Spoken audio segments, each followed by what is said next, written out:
Hey guys, it's Nick. Before we get going today, I wanted to give you a few discount codes for the products we love and our show sponsors. So don't just turn this one off.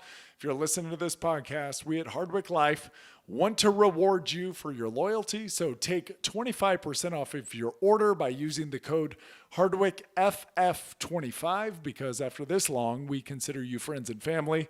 That's HardwickFF25 at hardwick.life. It's like hardwick.com, but that one was taken by a shirt company. So hardwick.life is where you can find it.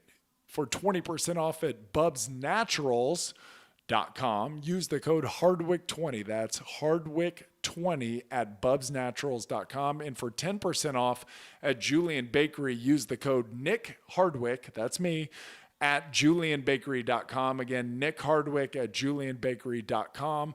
Now, if you want to hear what I take daily and get some insight as to what you should take, maybe, stay tuned. If not, skip ahead about a minute and we will be into the show. Thank you all. All right. So you want to know what you should buy. I take 6 of our Hardwick Life products every day. I originally started that company out of kind of selfish needs. I wanted to get access to the absolute highest grade products in the world. Our supplements are pharmaceutical grade, all of them. They've got unique delivery mechanisms. So you aren't just getting expensive urine, you're actually absorbing the products at a higher rate than cheaper store-bought supplements. I take brain, joint, fuel, phyto, pump, and neuro. Now, that may be a little extreme for you, but those are my jams. Now, I've done a lot of damage to my body. I need all of them. The brain and joint, they're kind of self-explanatory, right? Fuel is one of the only whey protein powders that I can take that doesn't upset my tummy. And we hear the same thing quite frequently from folks that don't process dairy all that well. That's because it's made from New Zealand grass-fed whey. New Zealand has the highest dairy standards in the world. There's a noticeable difference, and the flavor, it's pretty damn incredible.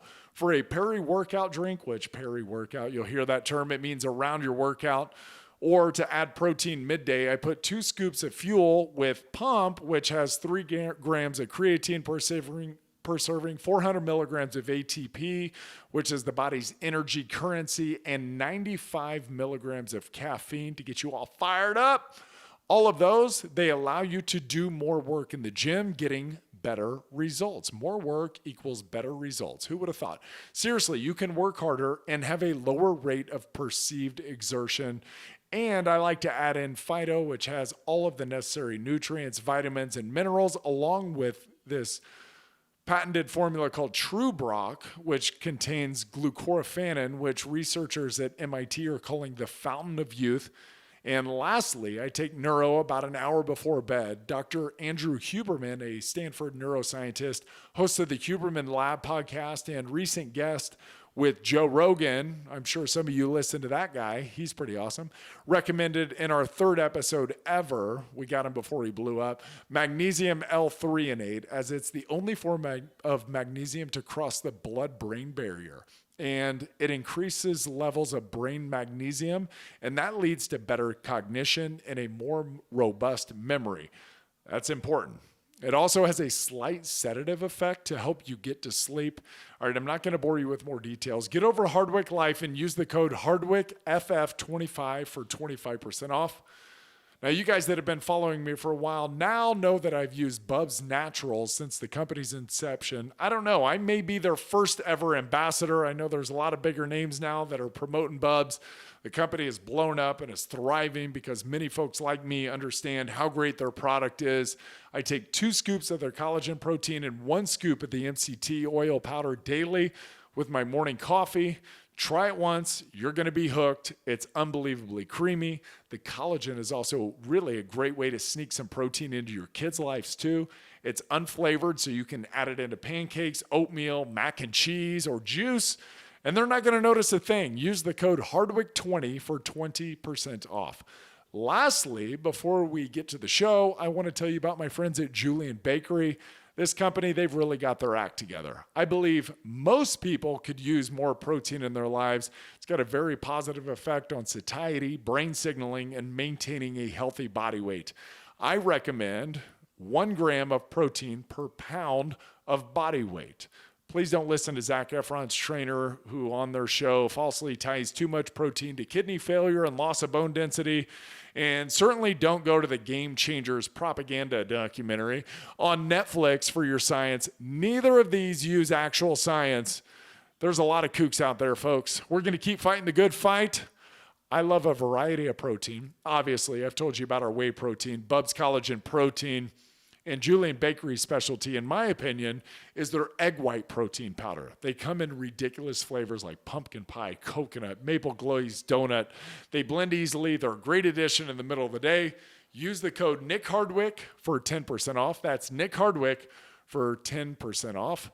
All right, that's enough. Let's get you back to the show. Love y'all. All right, welcome to the Hardwick Life podcast. I'm your host, Nick Hardwick, and joining me today is a dear friend. You seldom introduce, like guys seldom introduce each other this way, but he's one of my best friends. And I would say he's like in the circle of 5 or 6. I was told by a strength coach one time, Dave Redding, he's like, there's only 6. And I was like, what the hell's that mean? And he said, 6 guys that carry your casket when you're done. Well, Jarret Johnson will definitely be one of my 6. Honored to be speaking with him today. And we just got back from the cycling house in Tucson, Arizona, where we had a guycation and a cycling trip, and it was awesome. JJ, what is up, pal? How are you? Doing great, man. Still, recovering a little bit, from a long week of a lot of cardio, but it was great. And but no, just kind of getting back into the swing of things. Anytime you get wife and kids, and you're out of town for whatever 5 or 6 days or whatever it was, it takes you a full day to get things back in order and kind of cleaned up and bills and all the crap. So I've been doing that the last 2 days or so. Yeah. You got the unpacking, and then it's like you got a mountain of envelopes on your desk that you got to get through, and you got a bunch of emails that you got to get through, and all of those things. But well worth it, wasn't it? That trip was awesome. Yeah, it was amazing. Anytime you're able to get together with former teammates, it's great. I don't care if it's for a beer, or go out to dinner, or just see each other in passing or whatever. But me and if we're going all the way back to how this came about, it kind of goes back to last year when me and you did the Grand Canyon, and it was just me and you and a guy named Bill Heck, which is a friend of mine from Baltimore, and we got through, and it was tough. It was difficult. We camped, and we stunk and whatever, but we talked a lot about not only how great it is to get together and meet and go get a beer or whatever, but when you do something difficult in nature, it's just good for the soul, and it's we did things together for a long time in the NFL. And I think that's the closest bond that you have outside of your blood family, is brothers that you did difficult things with. And then when football's over, you lose that. You hear the same thing from the military guys and anybody that did thing in this team setting where they were working to achieve a common goal. Those are tight bonds. And this is just a way to tap into that old thing. And it's just kind of corny and kind of over analyzing what this trip was, but it's true. And it was great to see some old teammates and do something difficult. I don't think, besides maybe 1 or 2 of us, had ever ridden a road bike. Right? Yeah. It's called a jersey and bibs, not tights, which I quickly learned. Not tights and singlets. No, not tights and singlets. They're jerseys and bibs. They would serve well as a singlet if you just were to wrestle in them. 100%. If you came out and it didn't have the pad on the butt, I mean, you are a Russian wrestler, or whatever, so, but no, it was a great week. And I can't say enough about Owen and the crew. Yeah. I guess the thing that you realize, like doing the Grand Canyon or climbing Mount Limit on a bike, which is 6,000 plus feet of elevation change over 20 and a half miles. And even riding that urban ride we did that was 40 plus miles and cranking the pedals real hard. And, all those little rides, that I guess kind of what you realize is, as weird as it sounds, there's power in the struggle. And there's power in doing it with other people and going through and having a little bit of suffering together. That something about suffering together just brings people together. And it's weird to say, but you can look back at, why is there training camp? Why don't we just stay at home? Why don't we get out at 5 o'clock like we usually would? Why are we up at 6 and in meetings till 10 and then not in bed till midnight after a snack and everything? Because that struggle together, that suck that you go through, makes you closer. Oh, 100%, and it's, it's why the, combat sports, or, just difficult sports and team settings are some of the humblest, best dudes, you know what I mean? Especially when you've been connected to a group like that. And it's hard to create in the regular world when you grow up playing sports, or especially for us playing football. I mean, you're accustomed to that, that bond is the norm, that struggle, that pain, that fight, that's an everyday thing. But, people who've never, done that, or they just played in high school and they get out and they lose that connection to who they are, why they're getting up and pushing themselves, why they're doing difficult things. Maybe they don't do difficult things.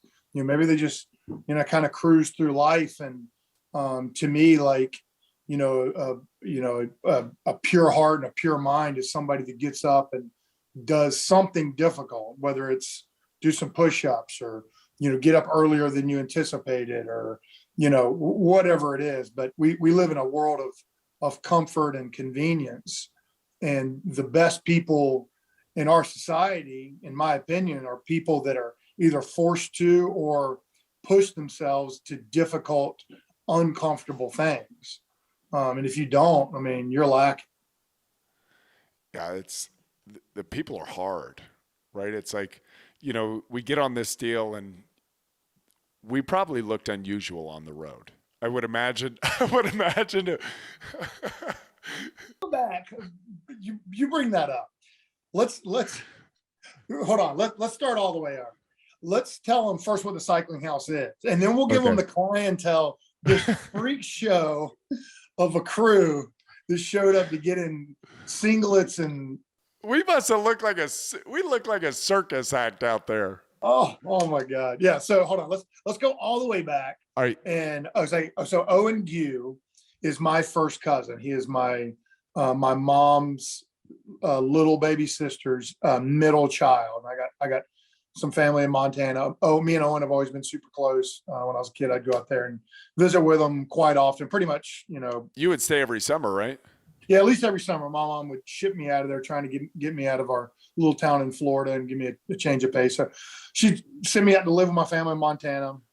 Me and Owen have always been a really close bond. Well, so Owen started competing in mountain bike and street bike racing when he was in high school. Ended up joining a small pro team based out of Seattle. All his buddies, the whole team was pretty much from Montana, but the team was based in Seattle because the weather in the Northwest is not great in the wintertime. Obviously, they would do training camp. They'd winter in Tucson and do their training camp. They'd live out of a small house or crash with people, have a host family or whatever, but that's where they'd spend 4 or 5 months out of the winter training. He quickly realized that, he'd kind of hit his cap of where his professional cycling career was going to go. But he loved training in Tucson. He was like, I wonder if, regular civilian everyday riders would like to do this. And so him and one of his teammates started the cycling house, and they basically recreated a training camp. It'd be a week-long stay. You come in, they take you on all the rides that they would do as if they were training for the season. And if you're not familiar with Tucson, Mount Lemmon is right in its backyard, and it's I believe it's 8,000 feet, whatever it is, 8,500, somewhere around in there. It's a 20-mile climb from 01 to the summit. And they do a lot of training, interval training and stuff. So anyways, in the early years of the cycling house, they were renting little houses, and, barely feeding people and whatever. And over the years, it's grown to, he's bought a big, beautiful house on the outskirts of town at the base of Mount Lemmon. Sleeps 14 or 15 people. They've got, vans that they load all the gear up, all the equipment, all your your food if you need some, your water. If you got blow a tire, they've got all the equipment there to get it fixed. It's basically a sport van. You got a full-time chef. And this is what he does. I mean, he does it from early November to late April. They'll be in Tucson, and then through the winter, they'll start traveling. They'll go host camps, host rides up in Montana and California. And then they've also been going to Tuscany, Italy, and Majorca, Spain. They'll spend 3 or 4 weeks over there. And I've only done it one other time, but it was funny. After we get through the Grand Canyon, we're like, let's do something difficult. Let's do something hard. I'm like, how about cycling? And you're like, I don't know. Oh, I know, because you get the stigmas of riding, and I'm like, oh, I don't, because I've always thought it's just riding a bike. How hard could it be, I don't know about you, but my experience with cycling, other than my experience with Owen, is when you go to a coffee shop on a Saturday morning and there's 10 dudes clinking around in their weird shoes. Click, click, click, click, click. And they're yeah, tight. And they kind of look like you're at a ski resort in the lodge, and you're walking around real awkward. And that's what they remind me of. And I was like, and I threw it out there. But nobody else in the coffee shop is wearing the tights. It's just them. So they're at the ski resort, but they're the only skiers. Exactly. Right. Yeah. It's exactly. It's so true. So, and you could feel that nervous energy the first day when everybody's rolling in. Everybody's looking around like, what the hell are we doing here? We're cycling. We're wearing tights. Are we doing this? But and nobody most of us hadn't clipped in to a pair of pedals. We hadn't had official cycling shoes with a clip on the bottom and clipping into pedals. And so clipping and unclipping in was, people were nervous about that. Guys were, at first I was getting text messages like, are you really wearing the tights? Are you going for it? And I was like, at first I was like, nah. And then I just showed up and I had like a shell layer over the, I wasn't wearing that. I was just like, hey, we're here. Who cares? I don't know anybody in Tucson. They can say whatever they want. And then Tucson's, It just seems like that kind of place where there's riders everywhere, and that's just kind of the culture there. Yeah, 100%. It's and not only riders, but like professional riders. I mean, they've got a lot of endurance sport guys there training. They've got some high level people who live in the area.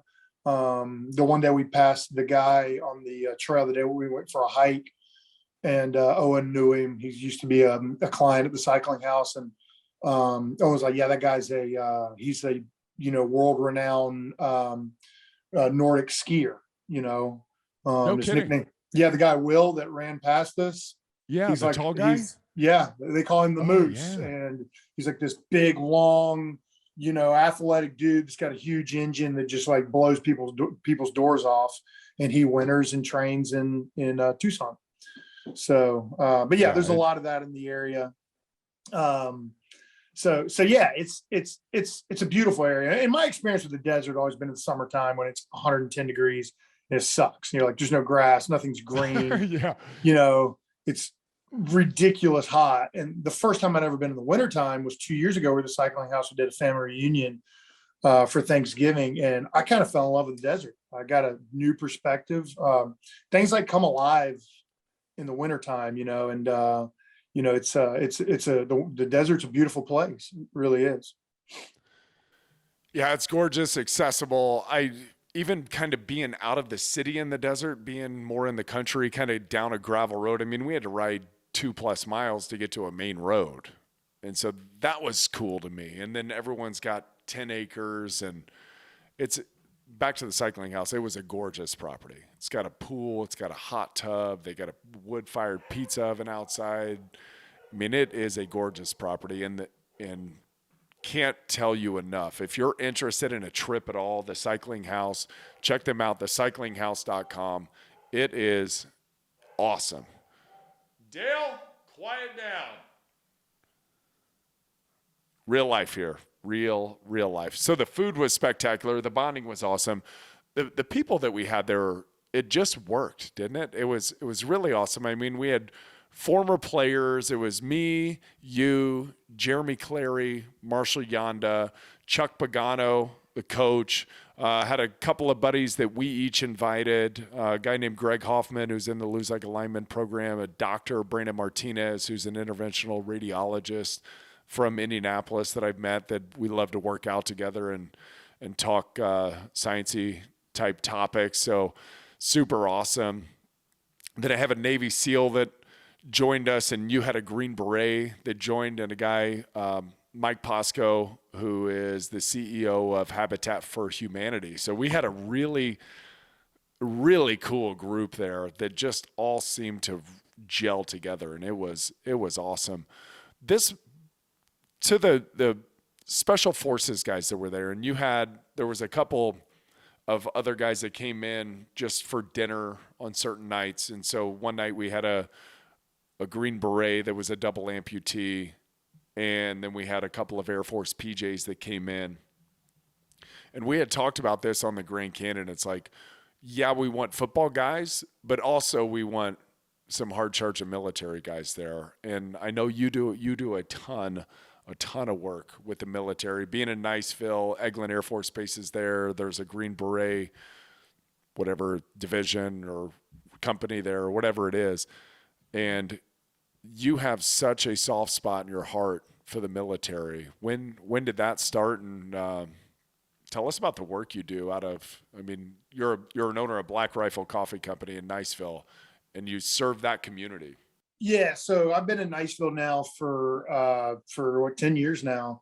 And if people are familiar with Niceville, it's in the Panhandle of Florida. It's on the right across the bay from Destin. If you've ever vacationed in Destin, when you go over the Mid-Bay Bridge, that's Niceville. And there's 6 military installations within 20 miles of Niceville. The big one would be Eglin Air Force Base, which is one of the larger, as far as landmass, one of the largest Air Force bases in the country. Over 250,000. What is it? Hold on. Yeah, it's a lot. I don't know. It's huge. It's huge. And then just south of that, you got Hurlburt Field, which is special operations, special tactics, Air Force Base. They have the C-130s and the spy planes and all kinds of weird stuff. And then they've got also based out of here is they have PJs and combat controllers, and also the JTAC qualification, whatever. I don't know.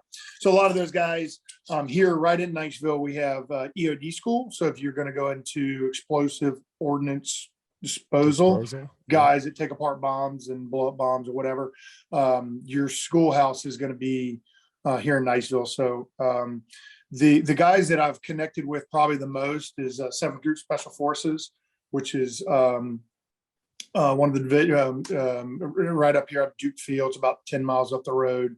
They used to be based out of Bragg. Where 3rd Group is, in 2010 they moved down to Florida, and I got a ton of buddies. 7th Group. I don't know why they're just good. They just kind of remind me of football players. They've done difficult things. They've done cool stuff. A lot of them have seen a ton of combat time, but for the most part, they're just laid back, chill guys, like to drink a beer.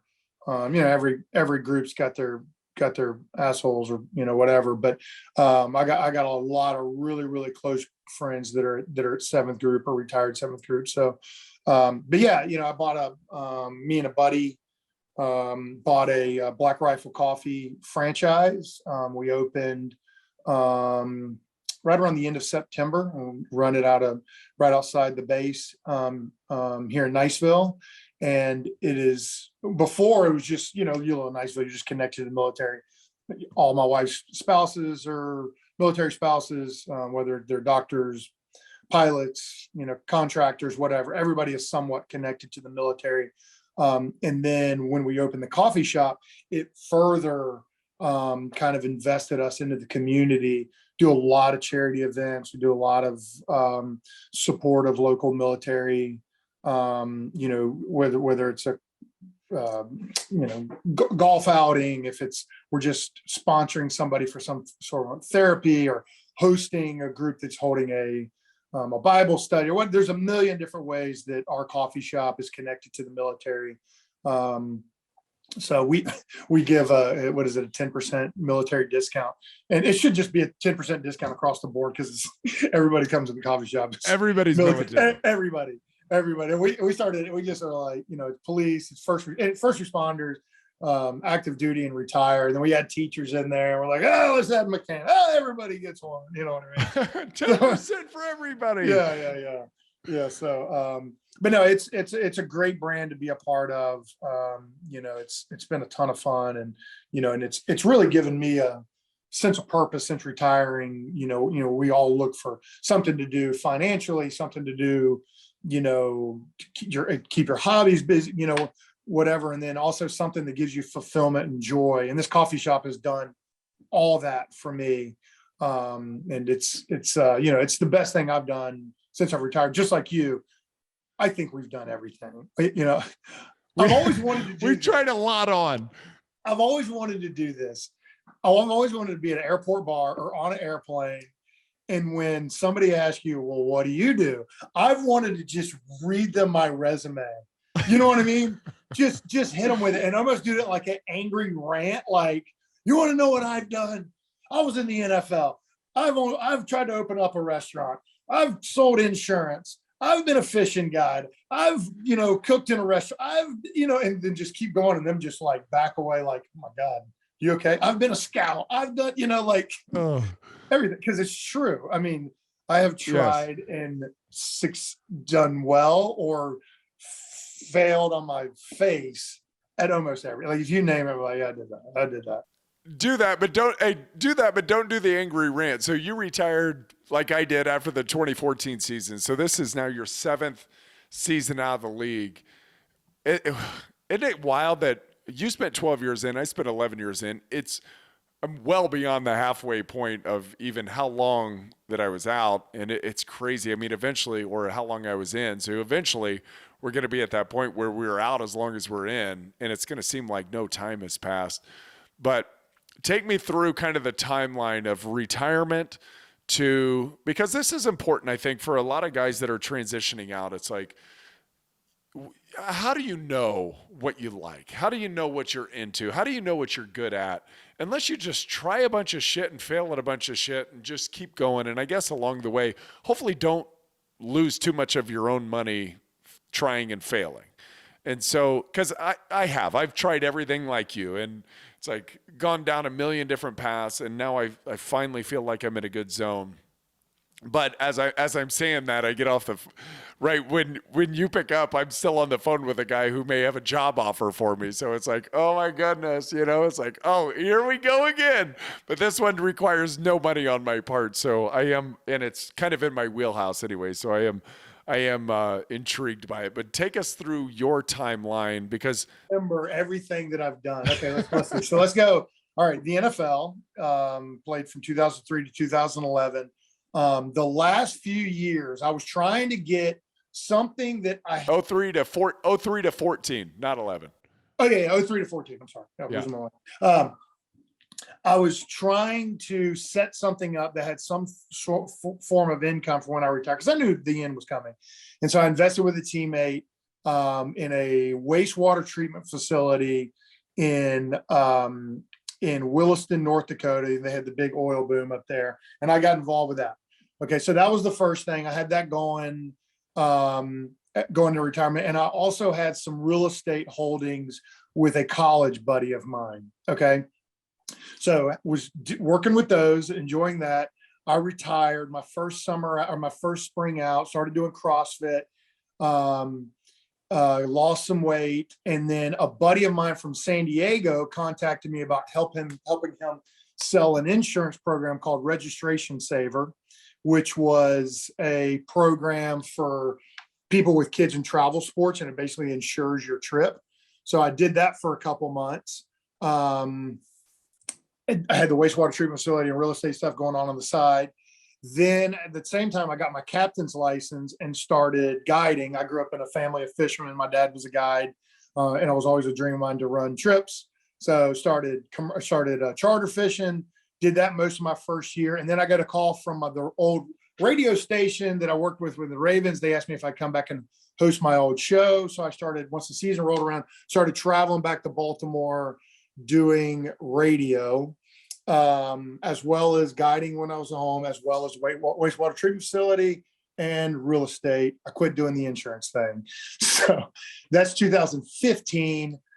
2016, put together a group, got involved with a group that was buying a local Allstate insurance book of business. Went down that road for a while, quickly got out of that. Let's see, was doing the radio thing and guiding from basically 2015 to 2018. And then I got a full-time gig being the Ravens full-time analyst. On the side of that, the Ravens asked me to come back and help them basically be a consultant in the personnel department. So doing some scouting. I'd done the scouting internship, my first year out, and really enjoyed it. I always stayed connected with those guys. Was doing the full-time analyst thing and consulting for the Ravens on the side. They offered me a full-time gig to move back to Baltimore and become a full-time scout. And I was kind of going through a midlife crisis and said, screw it, I'm selling everything I've got. We're moving back to Baltimore. I'm getting back involved with ball. So put everything on the market, boats, cars, house, everything up for sale, bought a house in Baltimore. The week we closed, COVID hit. So, this is kind of fun. In the meantime, I sat on meetings for a million different restaurants and marina deals. And I mean, I can't tell you how many different deals I've looked at. But COVID was actually good for me because COVID made you stop, just stop. What are you doing? You know what I mean? And just focus on what's important. And, that was my family and cook. I love to cook. I kicked around. I was posting a bunch of my recipes on Instagram during those months, and I kicked around starting. People were like trying to get me to start a food blog, and it's called JJ on the Bay, Cooking with JJ on the Bay. I mean, like, it's ridiculous. But COVID made me stop and fell back in love with working out. I quit doing the scouting thing, went away. The radio thing went away, and just kind of started focusing at home and started doing I learned that I like pushing myself. I like doing difficult things. I like being competitive. And, when somebody says, man, that'd be really hard to do it, I'm like, I'm gonna freaking go do it. You know what I mean? And that's when I did we did a hike in Maine, the 100-mile wilderness. And then I did the rim to rim, across the Grand Canyon. And I learned that I love this stuff. I did an ultra marathon. I've done some beach runs. I've done some ruck marches. You did a 42 miler recently. I did a 42 miler last May. Almost killed me. But I've learned that it's the little 42 miler. What'd you weigh when you did that? I was like 255, 260. That's what's so impressive about you is you are not built like an endurance athlete at all. Like you're Clydesdale in the tri world. I think a Clydesdale is technically over 200 pounds. I have no idea what they would classify you as. And maybe it's like a rhino or something like that. It's so impressive. I remember I just called you randomly one day and you were on the road and cars kept zipping by you and it was windy. I was like, what are you doing? And you're like, I'm running a 42-mile race. And I think you were doing it with a brace. And I was like, what? You're running a 42-mile race? It's like, oh yeah, I'm about 20 miles in. I thought, holy, and we just had a 15-minute conversation in the middle of that race and you ended up finishing it, which at 255, man, you got some shit in your neck. So to clarify, I came in dead last. And it's kind of a funny. No, because there were people that quit. Oh, there's a lot of people that quit. There's a lot. So you weren't last. They were last. Yeah, that's true. That's true. Yeah, I was the last of the people to finish. But the funny thing about the race is I didn't know it was a race. I didn't know we were running it. At the time, I was working out with a team at a seventh group. It's 7121. It's a 1st Battalion team. I a couple buddies out there. Eddie Cook was one of the guys who was at the cycling house. And they started inviting me out. I'd go to range with them. I started doing some ruck runs with them and some kitted workouts and just whatever. They were kind of using me as some sort of like extra motivation for guys that are done other thing other than the military and still push themselves. So, and I just enjoy working out with them. So we just got through doing a ruck run, and they were like, "Well, you're doing the Savage Loop right next month, right?" And I was like, "Yeah, okay, what's that?" And they're like, "Oh, we're gonna go around the back." Is how they described it. And I was like, "Yeah, cool, man." And in my mind, nice. In my mind, I thought we were just traveling the distance. I thought we were just going to walk and stop along the way and drink water and whatever. So they add me to this email chain. And they're all talking about how they're going to win and all this stuff. I'm like, wait, we're all doing this together. Like, what are you talking about? Like, we're just running, or we're just traveling. And so I ran a little bit for it, but I didn't like train like a lot. Like I would run, but the most I would run was like, I think one day I did an 8-mile day.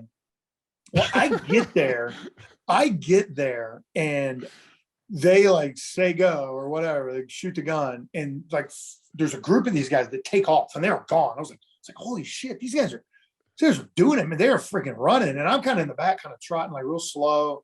And I'm with this group, and one of the dudes had his wife with him, and she's talking about her training.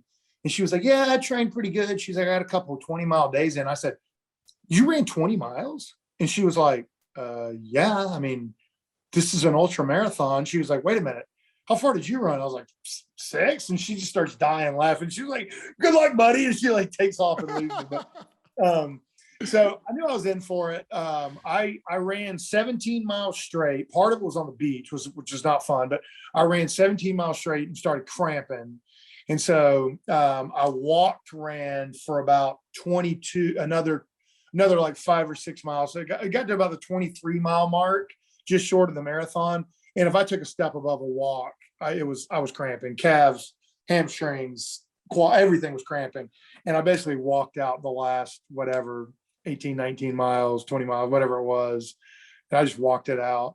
And it was funny because the guys I think the lead guy finished in like 5.5 or 6 hours, and they're all texting me like, hey man, come on, we're gonna drink a beer, come on up here, whatever.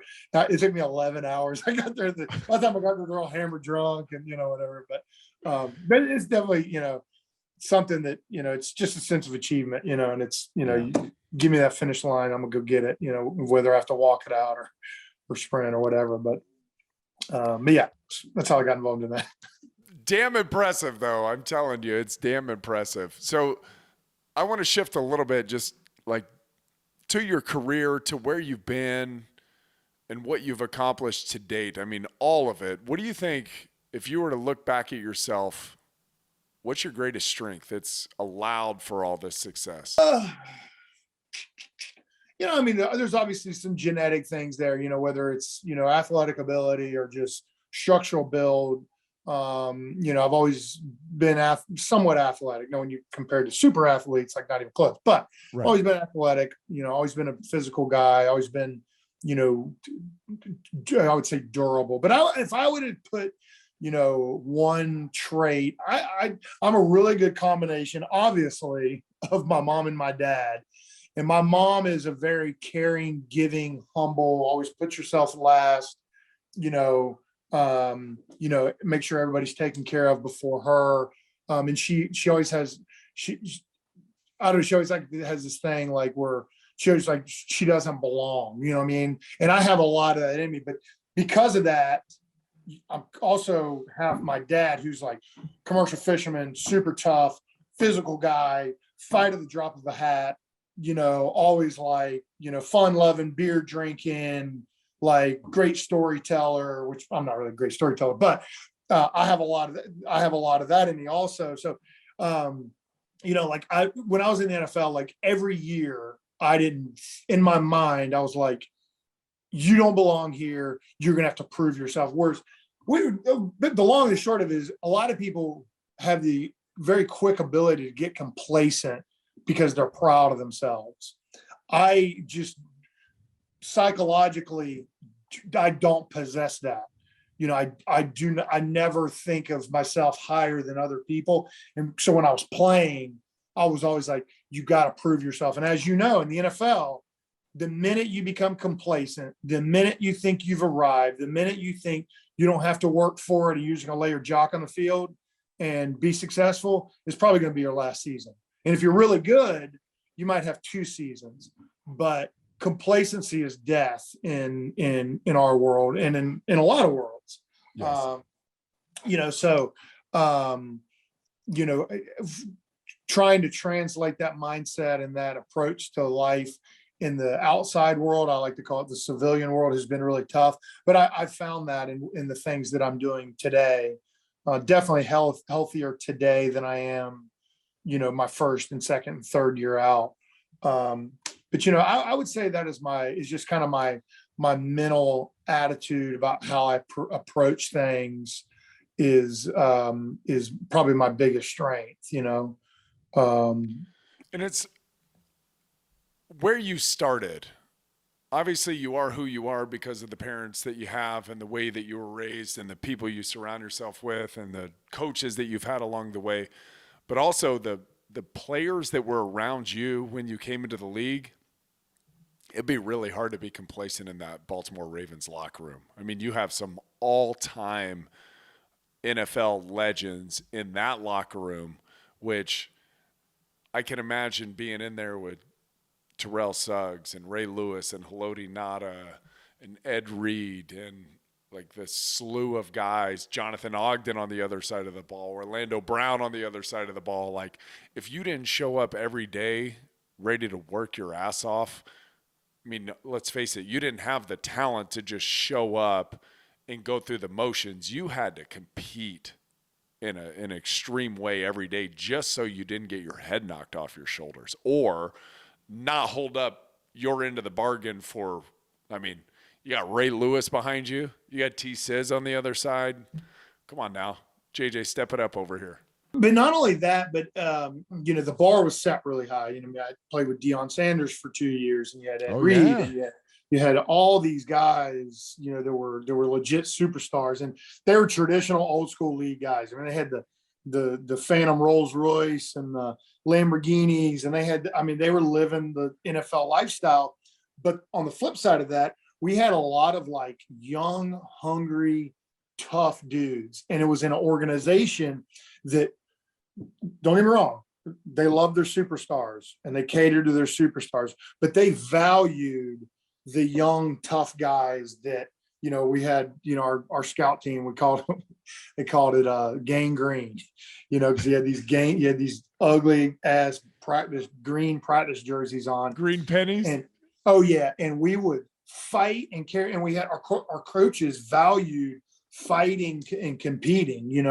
They encouraged it. They wanted you to be. There was no like brother-in-law, bow down to the first team, because they're starters and you're just a scrub. Like, no, you go fight them. And when you had guys like Zeus, Orlando Brown back in the day, and some of those dudes, I mean, you had to fight for your life. Literally, you had to fight that dude. I mean, I can't tell you how many times I fought him. And he was a monster. He's 6'6", 360. I mean, it was back when throwback jerseys were big. He'd have a $500 throwback jersey under his pads. You know what I mean? Like he's bigger than life. But and that environment was just conducive to driving me to want to stay. And I loved it. I love the physicality of it. And I love, how we were rewarded when you had a big hit, or when you got ran over, but you took down the pile with you and allowed somebody else to make the play, and all those things I just thrived in that environment. Whereas I thought I was going to get drafted by the Cowboys. And looking back, if I'd have got drafted by the Cowboys, I probably had a 2 or 3 year career. Yeah. Just would have started bouncing around the league, and who knows what would have happened. But I just went to the perfect team at the perfect time. There's a few of those organizations out there. I think San Diego back in the day was certainly one. It was odd because when I got to San Diego, the bell cows, the driver of the team was on offense, which was weird to me because coming from Baltimore. Yeah, it was driven by the defense. Everything was about defense, and then you get out there and they're like, "Oh, we got to take care of the." I'm like, they're on offense. Like, screw those guys. You know what I mean? Like, whatever. But it was interesting that just how the dynamics of the teams are so different, but similar in a lot of ways. But you tell us You tell a story on occasion about fighting Zeus, I think during a preseason game warm-up. Yeah. Yeah, we were doing, which blows my mind. Yeah. So I can't remember if I was a rookie or my second year, but it was was it a regular season game or preseason game? Must have been preseason because it was at night. I can't really remember. But yeah, you know how you warm up in the end zone, everybody does their individual, and then you come together for, set your pads, one shot of one-on-one run drill, and then you do one-on-one pass rush. It's real light, just hands and feet and quick move. There's no bull rush or anything like that. You're just warming up. The offensive line, they're setting their hands, getting their sets down right or whatever. So I rush against Zeus and I just do my thing, just high around the corner, a little slap hand rip, no big deal. Well, as I go around him, he runs behind me and hits me in the back and almost pushing me over. And without even thinking, I just turned and attacked him. I mean, I was just going at him, had him by the face mask, throwing punches, and he's come over the top, hammer fist on top of the head, and they got to jump in and break us up. And I was just in rage mode, and I was ready to play. And so they break us up, and then we break it down or whatever. We go in the locker room, and I'll never forget. I'm sitting in my locker, and the D line was right across from the offensive line, and our chairs were about even, so we're looking at each other. And we're both just glaring at each other. And I'm ready to go. I'm ready to fight like right now. And I can't remember what exactly, but he nodded. He said something basically like, "Fuck yeah, white boy." You know what I mean? Like, yeah. And I knew that I never had to fight him again. You know what I mean? Like, that was it. Respect. That was it. That was respect. And he was always good to me after that. But yeah, that was the last time I had to fight Zeus. What a relief. what a relief. Holy hell. It's unbelievable. And we always knew coming to play Baltimore, you guys coming to play us, like, put your big boy pants on. This is going to be a battle. Because it's just kind of how it works, right? The AFC North, you guys were different. And AFC West, we played faster, kind of historically wide open ball. We did run, obviously, a ton of power with LT, but it was just our teams were built differently. Obviously, you guys were defense focused. We were offense focused. But when we were cranking, our defense had some real teeth. What was when you came out to San Diego, give me a couple of initial, all right, going to San Diego, what's this, what's the mindset coming out to San Diego? And then first time meeting Phillip Rivers, what was your pre and post thoughts? My perception of San Diego was that because coming up, you guys were in the 2006 to 2010, were one of the most popular, impressive rosters in the league, and that was back 05, 06. That was the lights out days. Sean Merriman. Oh yeah. They had legit superstars. You had LT, you had Phillip Rivers, you had Antonio Gates, you had all host of receivers. But what I always remember was just big names, very flashy. Everybody had their own dance. I always remember watching, when everybody would make a play, everybody would scatter their own space and start doing their own individual dance. You know what I mean? Whereas we would, now Ray Lewis obviously had his dance, but we usually would celebrate together and we'd laugh at teams that, even though that kind of changed in the later years of Baltimore, but that was always kind of my perception was Hollywood, super athletic, really, really talented, but everything's about like being Hollywood and being cool and whatever. And I got out there and it wasn't like that at all. Number one, I knew Phil a little bit, but I knew that like his perception on TV was not who he really was. I knew he was super talented, but I didn't realize was how hard this team worked. Earliest rising team I'd ever been on. I would get to the facility at 6 a.m. and I was probably the 20th car in the parking lot. I mean, you had guys who would show up at 4:35 in the morning and get their workout and their treatment in. Long meetings. Training camp, which I thought was going to be a breeze. It was kind of winding down. Definitely wasn't as tough as your younger years, but right. Certainly long practices. Everybody participated in the off season. And guys that just truly just loved football. I think that was my biggest thing, where Baltimore was more of a trial by fire, super, super intense, expected to conduct your way in a certain manner and don't overstep your bounds. You are not Ray Lewis. Don't act like Ray Lewis. That's the quickest way to get run up out of there. And you knew that there was different. What was the rule? He's like, everybody would be treated fair, not equal, fair. That's which right. means you're going to get treated who you are, and, so there was a level of intensity, there was a level of stress. And when I got to San Diego, it was, the league in general is a tough place to play. It's a stress induced job. It's very difficult. San Diego, it was hard working, but it was more relaxed. It was more chill. All of our road games were 2-day road games. We were going out to eat. We were hanging out together. The bus ride to and from the game was more relaxed. And part of that could have been I was in my 11th to 12th year in the NFL. So just naturally, I was just more calmed down. But it was just a different vibe. And I couldn't have designed a better team to finish my career with. I've made as many lifelong friends in my 3 years in San Diego as I did my 9 years in Baltimore. I got a different perspective on how to play defense. And I would have classified myself as a defensive snob when I got there. I thought there was only one way to play defense. It's our way. Everybody else is wrong. I don't care if you're ranked higher than us. You're just getting lucky.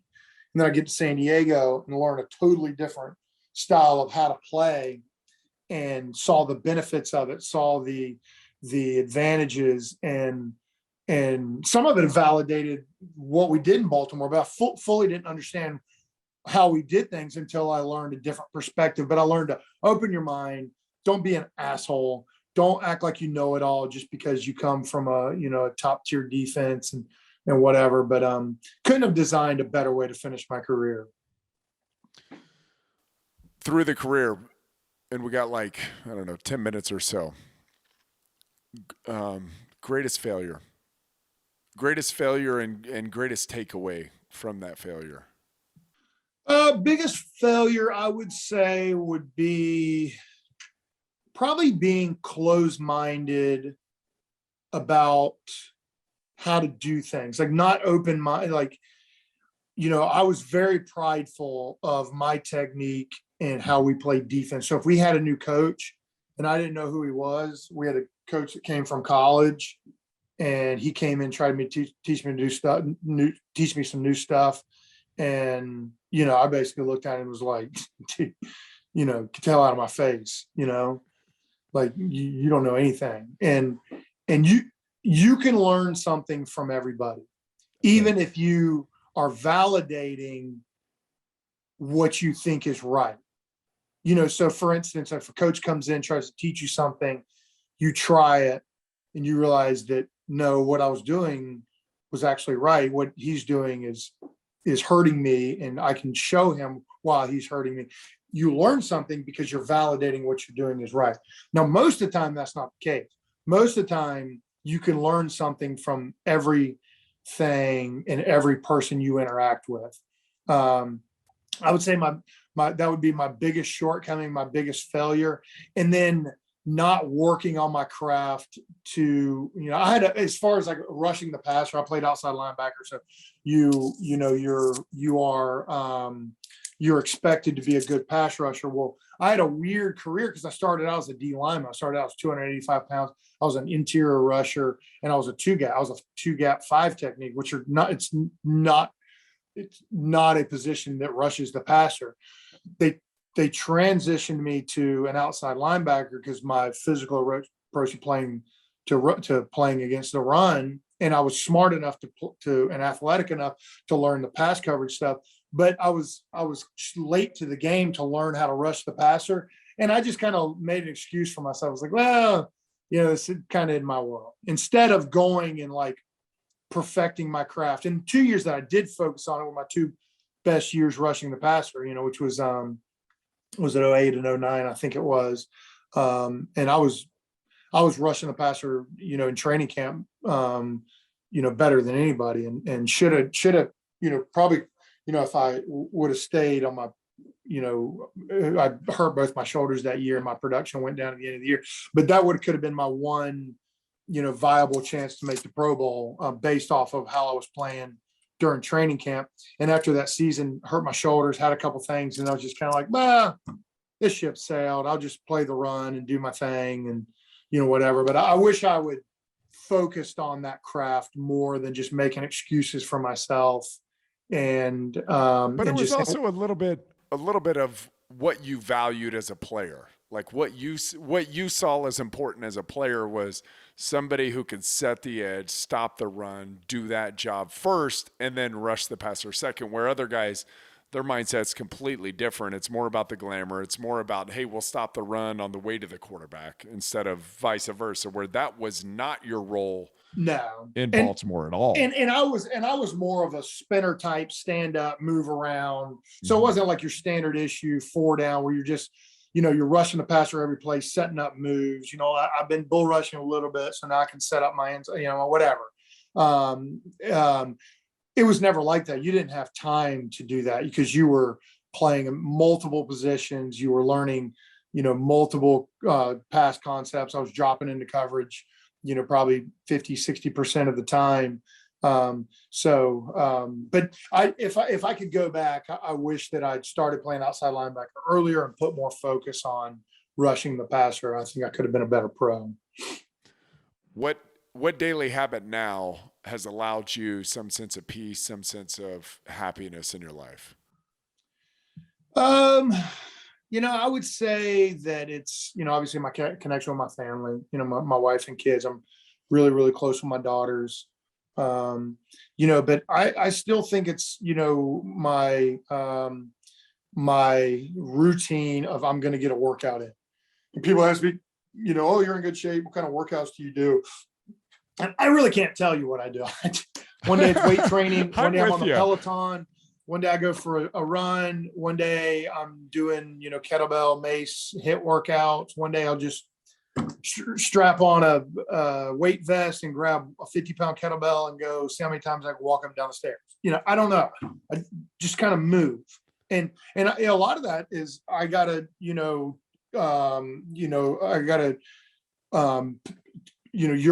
gotta credit you for that kind of routine, because my first 5 or 6 years out, I was in a kind of a wave. I would work out really hard, I'd get in good shape, and then I just whatever, I just come back, I don't really feel like doing it. And I wouldn't do hardly anything for weeks on end, and then I start feeling kind of sloppy and you look gross, and you're like, let me tighten her up a little bit. And it was that ebb and flow back and forth. And ever since we did the Grand Canyon, and then right after the Grand Canyon, I did the Lose Like a Lineman program, did it fairly strictly, other than the alcohol. I like to have my beers in the That's okay. Yeah. Modified. But I would factor those into the diet. But once I started doing that, I got really serious about my routine, my daily workout routine, and it has not stopped. And it's Saturday, Sunday. I used to, as long as I get, I move for 20 minutes a day, Monday through Thursday, good. Well, no, I mean, I box on Sundays. I go for a run on Saturdays. It's whatever. It doesn't matter as long as you're moving, and then I've transitioned that, and I love having activity, like big events coming up. So I went from the Grand Canyon I had to get in shape for, to those ruck marches and some of the kit workouts that we did. I transitioned that into, we hosted the Murph for a charity event. The Murph is a really tough workout. I had to get in shape for that. And I just keep adding things. I got a 50 Are we doing mile that again this year? Oh, 100%. Murph's on the board, right? Yeah. Murph is on the board. Yep. But I signed up for a 50-mile beach run, which there's not a chance in hell I physically don't know how I finish that. I just don't know, but I'm going to go do it. I mean, you'll do it. You'll be fine. Just going to go send it and see what happens. I don't know. Start slow, and we'll see where we go from there. But I love big events that kind of scare me and make me nervous and force you to get up and go work out, and it goes back to training camp, because the scariest thing of training camp is showing up out of shape or not strong, and we're just bred that way. I mean, my first couple of years out, for whatever reason, in early February, I would just start getting this urge to go do something, and didn't have to, but like that's because, you're in the playoffs, you finish your playoff run, you go home for a couple of weeks, you rest, you don't do anything for 3 or 4 weeks, but right around first February, you better start moving, you better start working out.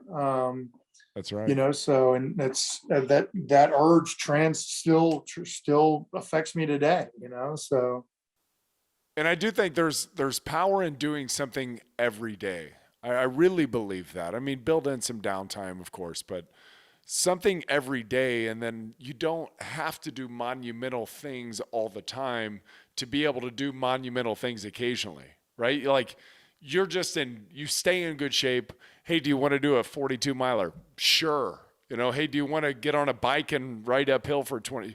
I can do that. Can we do it? Yes, I do want to do that. And you can say yes, because not, hey, I need 2 months to get ready for this thing. I don't need any time to get ready. Just call and I'll be there. Because I do something every day, even if it's small. It's maintenance. 100%. I guess I kind of came up with this just now, but do something for yourself, and then do something difficult, do something easy. So get a workout in, sit on the back porch, watch the sunset.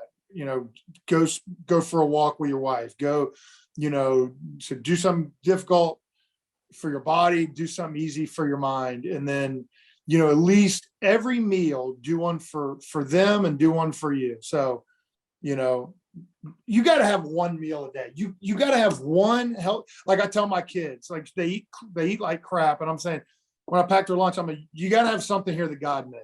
What in here? We're going to have an apple. We're going to have strawberries. We're going to have celery. We're going to have a carrot. Something in this box has got to be something God made. Not something that comes out of a box or a bag or a sweet or, and it's like that with your diet. I mean, you got to give one back, whether it's, egg whites in the morning or a salad for lunch or a light dinner, whatever. One of those meals, you got to give one back. And then you got to give one for yourself. You got to, you want to sit on the back porch and drink a beer and cook a burger with your wife. That's good for the soul, son. You know what I mean? That's good stuff. Now, you don't want to do that every meal. But take your kids and go get a milkshake. That's great, but you got to give one back. You know what I mean? And I just kind of live like that. I try to give mine back in the mornings because it's easier, whether I just have a protein shake or just eat some egg whites, or sometimes I do the intermittent fasting thing where I just, it's not complicated. You're just cutting a meal out. It's the easiest thing ever. Yeah.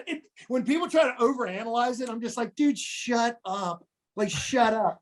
All you're doing is reducing calories. You're just cutting a meal out. And it's great. You know what I mean? Like your body, you're starving by lunchtime. You've had 0 calories by lunchtime. Hey, go get a salad and you've given 2 back. You know what I mean?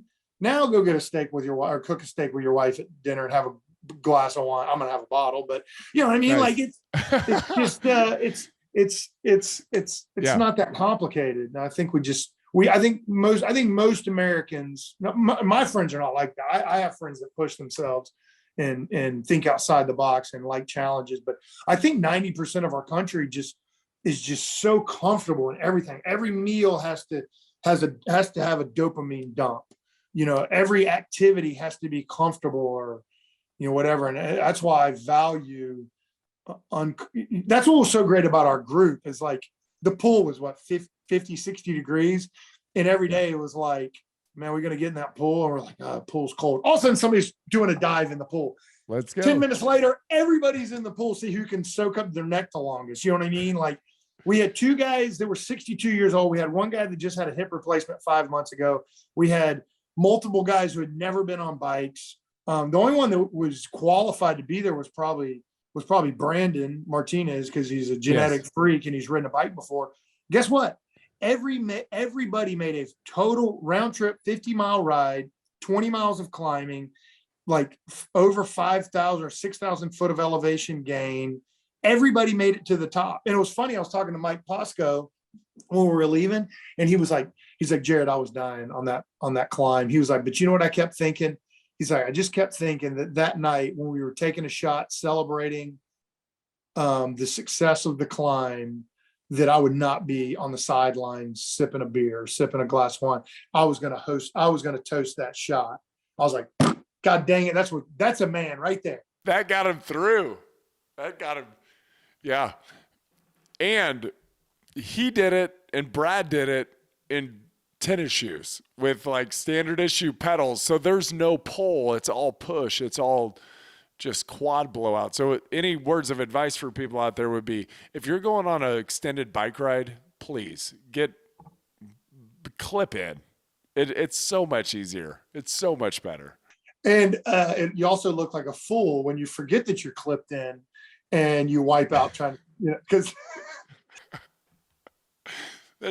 it's true though, because you just get so comfortable and you're tired, you've ridden 30, 40 miles or whatever, and then you just come to a stop and it's like, oh shit.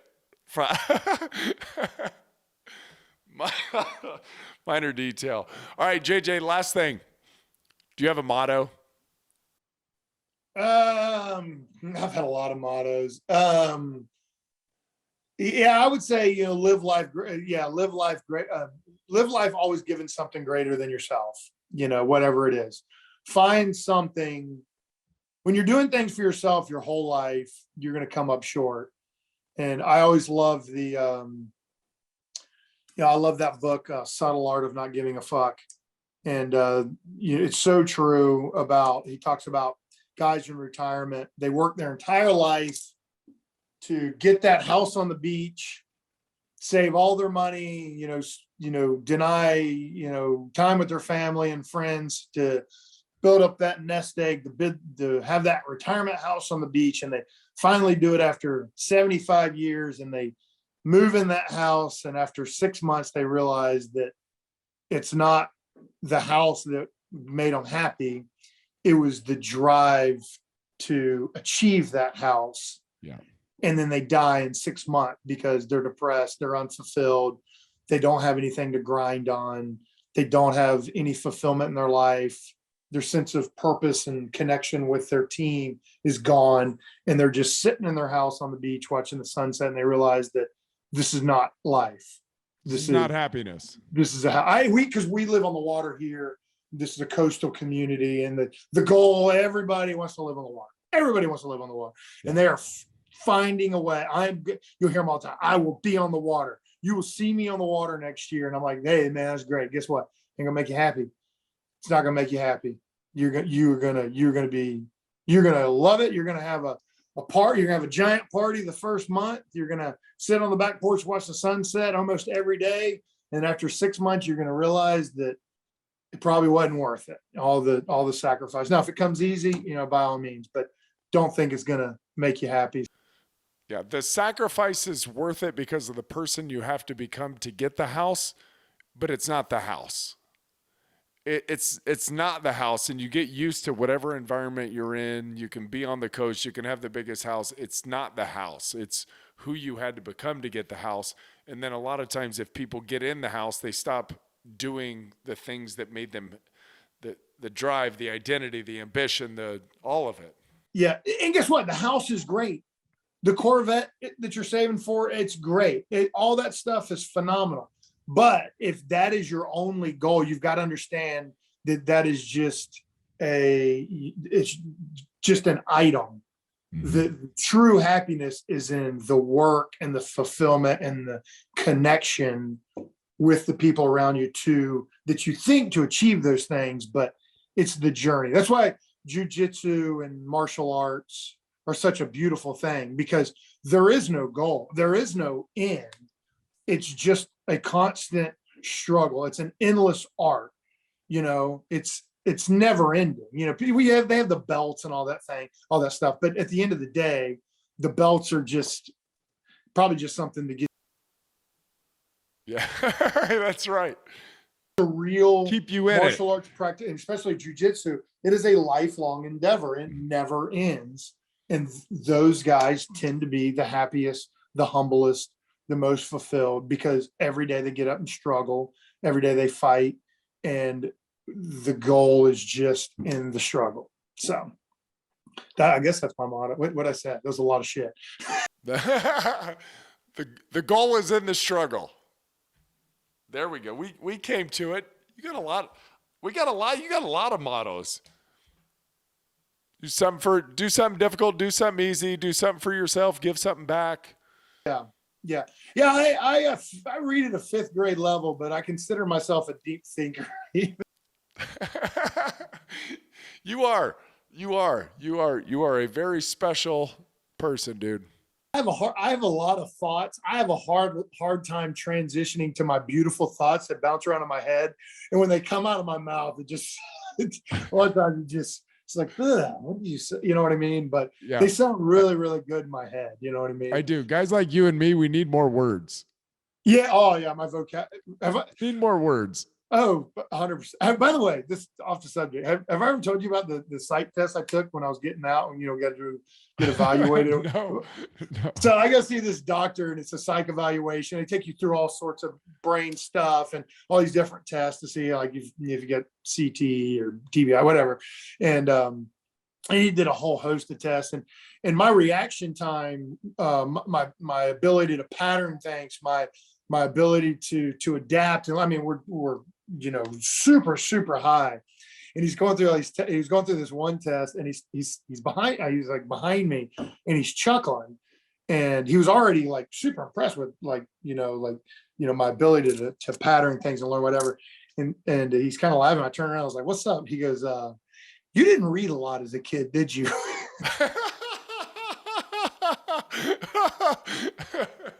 Shut up, pencil neck. He goes, you're a really smart guy, but your vocabulary is terrible.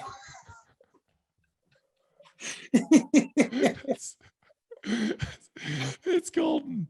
But it was spot on. I was like, no, my mom, she was a lockout mom. She would tell us to go outside to get her something and she'd lock the door and we weren't allowed back in, so, and all the books were inside. So it's awesome, dude. That is so hilarious. Yeah. Well, hey, I appreciate you, buddy. Yeah, man. Yeah, I really appreciate it. And on to the next adventure. I can't wait for the next one. Oh, that's the hard. I tell you, it's the hardest thing is coming off of an adventure like that with all the adrenaline, all the dopamine, all the feel goods, all the buddies, and then like reintegrating back into the daily. It's like, oh, there's always a letdown, man. It's the most dangerous time for me. I do dumb shit when I get back from cool trips. You know what I want to do? I have the urge to walk around, open up drawers, and throw everything in the fucking trash. Like sell. Don't need it. Get rid of all this stuff. Like, what are we doing? Yeah. I just have this urge to simplify. Every time I do something in nature, especially with my buddies, and I get back, I look around, I'm like, do we really need the paddle boards? Have we used them in 2 years? Like, what are we doing? Right. Like, go give them to a homeless guy. I don't care. Like, get them out of here. Simplify. Yeah. Let's go do the easy thing. Or let's go do the simple things the simple things that you have to work for that require a lot of effort to get the dopamine release rather than the easy get your fix dopamine release. That's the good stuff. The long reward cycle is way better than that short reward cycle. Jay, hey, love you, buddy.